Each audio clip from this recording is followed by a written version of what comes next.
नमस्कार दोस्तों, honest critic में आपका स्वागत है। दोस्तों, इस वीडियो का जो टॉपिक है वो आपका पेंडिंग फाउंडर्स यानी कितने पेंडिंग फाउंडर्स हैं या बचे हैं उस इस वीडियो में डिस्कस करेंगे, प्लस एनालिसिस करने की कोशिश करेंगे।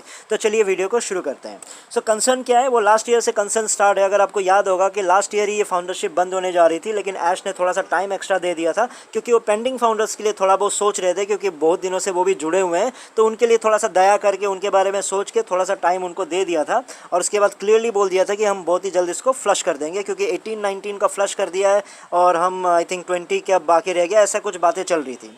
और उसके बाद मुझे अभी भी याद है, फिर धिल्लन जी ने भी यही बात कही थी, दोहराया था। फिर उन्होंने बताया भी था कि पेंडिंग फाउंडर्स बहुत ज़्यादा नहीं होंगे, 30-40 हज़ार के आसपास होंगे। बहुत ही जल्दी आपका जितना हो सकता है उसको जोड़ के फ्लश करके फिर हम नई शुरुआत करेंगे। उसके बाद लॉन्चिंग बहुत ही आसपास ही होने वाली है। ये लास्ट ईयर की बात है।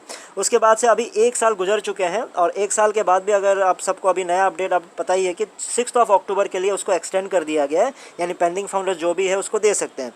क्योंकि लास्ट ईयर बहुत सारे फाउंडर्स इस बात की भी शिकायत कर रहे थे कि अरे भाई, हम इतने साल से जुड़े पड़े हैं और अब नए लोग आके पुराने आईडीज़ में ज्वाइन हो जा रहे हैं, तो ये तो भाई दुख की बात है, उनको ज़्यादा फ़ायदा हो जा रहा है।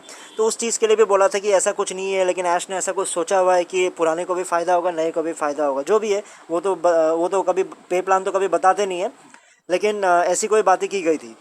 अब देखिए, अब मेरा कंसर्न क्या है कि अगर आपको याद होगा कि इस टॉपिक पे मैंने 2 वीडियोस बनाए थे पुराने दिन के, जब लास्ट ईयर की भी बात है, और अभी जब लास्ट फिर से दोबारा जब बंद होने की बात थी, आई थिंक कुछ महीनों पहले की बात है, तब भी मैंने क्लियरली बताया था आप लोगों को कि पेंडिंग फाउंडर्स का जो आपका लिस्ट है, अगर मैंने कैलकुलेशन के साथ बताया था कि देखो, मुझे थोड़ा सा डाउट है कि पेंडिंग फाउंडर्स 30-40 हज़ार के आसपास ही होंगे। क्यों? क्योंकि अगर हर एक फाउंडर के पास भी अगर 2-2 भी पेंडिंग आईडीज़ होते हैं, तो फिर मैंने हर एक को भी हटा दिया था। तो फिर मैंने बोला था चलो मान लो 4 लाख फाउंडर्स के पास भी अगर 2-2 पेंडिंग आईडीज़ भी होंगे, तब भी जाके 8 लाख आपके तो सिर्फ पेंडिंग आईडीज़ बन जाते हैं। 8 लाख आप सोच के देखो।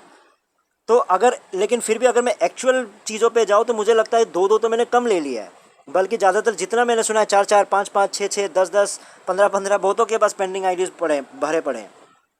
उस समय मेरे वीडियोस को फिर से वही बोला गया था कि भैया आप नेगेटिव फैला रहे हो, नेगेटिविटी फैला रहे हो। ये नेगेटिविटी फैलाना नहीं होता है, बस क्वेश्चन था कि 30-40 हज़ार कैसे है। अगर मैं कैलकुलेट करूँ तो 2 के हिसाब से भी इतने लाख बन जा रहे हैं।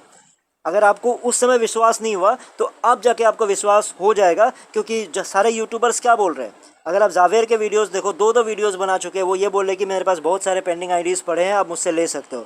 विस्मा प्रोडक्शंस ने अभी जो बीच में डाला था वीडियोस, वो क्लियरली बोल रहे कि आसाम का एक बंदा है, 10 आईडीज़ तो उसी से ले रहे हैं, 10 आईडीज़ विस्मा प्रोडक्शन से ले रहे हैं, और बाकी आपका अभी भी बहुत है, अभी भी वो एनकरेज कर रहे हैं, अभी भी आ सकते हैं और बहुत सारे लोग उनसे ले सकते हैं। तो आप सोच के देखो कितने सारे इनके पास है। मोहम्मद कैफ ने भी बीच में अभी एक वीडियो डाला था, जिसमें उन्होंने भी क्लियरली कहा कि भैया मेरे पास बहुत सारे पेंडिंग आईडीज़ पड़े हैं, आप मुझसे आके ले सकते हो। तो आप सोच के देखो, ये सिर्फ 3 लोगों की बात है, और 3 लोगों के पास थोक के भाव में पड़े हुए हैं आपके पेंडिंग आईडीज़। तो बाकी कितनों के पास कितना होगा, कितने लीडर्स ने तो कितना कितना बचा के रखा होगा, आप सोच के देखो।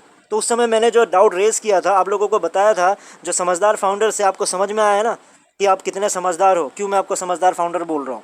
क्योंकि आप लोग समझदार हो।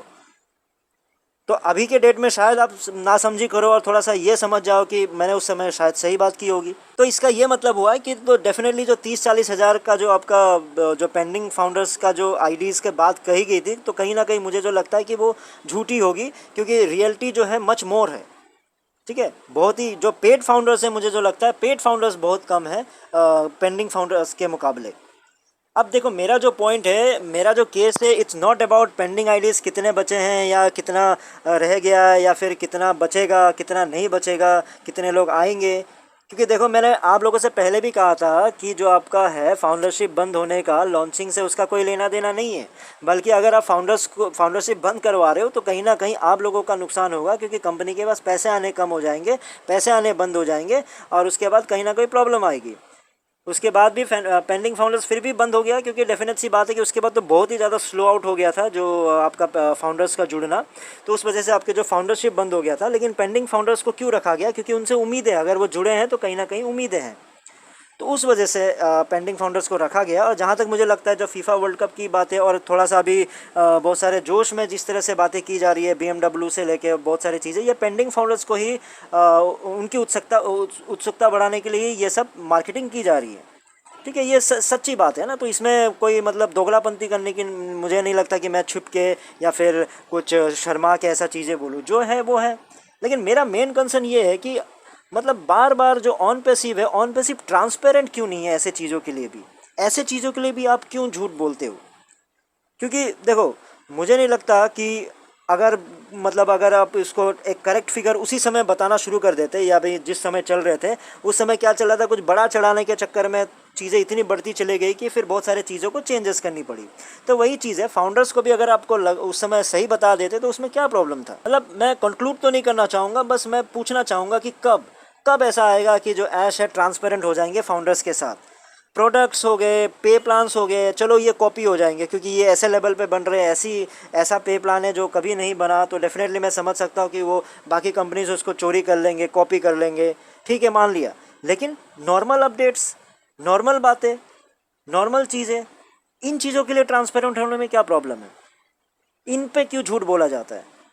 तो ये मतलब सिंपल है ना। फीफा का एग्जांपल मैं बार बार देना चाहूँगा क्योंकि ये बहुत बड़ी बात थी। लोग भले ही चुप हो गए होंगे, लोग सारे कॉपी ट्यूबर्स भले ही चुप हो गए होंगे, लेकिन मेरा तो खटकेगा ना। कितना दुख हुआ था, मैं तो कितना कॉन्फिडेंटली डिफेंड करता था, नहीं भाई झूठ नहीं बोल सकता, फीफा में करेगा क्योंकि एक स्लॉट बचा हुआ है, आ जाएगा। लिस्ट में क्यों नहीं है? अरे भाई लिस्ट दोबारा लिस्ट में और ऐड किया जा सकता है। ऐसी ऐसी बातें बोली, क्या हुआ? तो मेरा क्वेश्चन व्हेन है, ट्रांसपेरेंट कब होना शुरू हो गए? लास्ट में बोलूँगा ऐसा क्यों कर रहे हो, वाई। तो चलिए दोस्तों, इस वीडियो में फिर इतना ही था। फिर नए वीडियो में नए टॉपिक के साथ आऊँगा, तब तक के लिए टेक केयर, बाय बाय।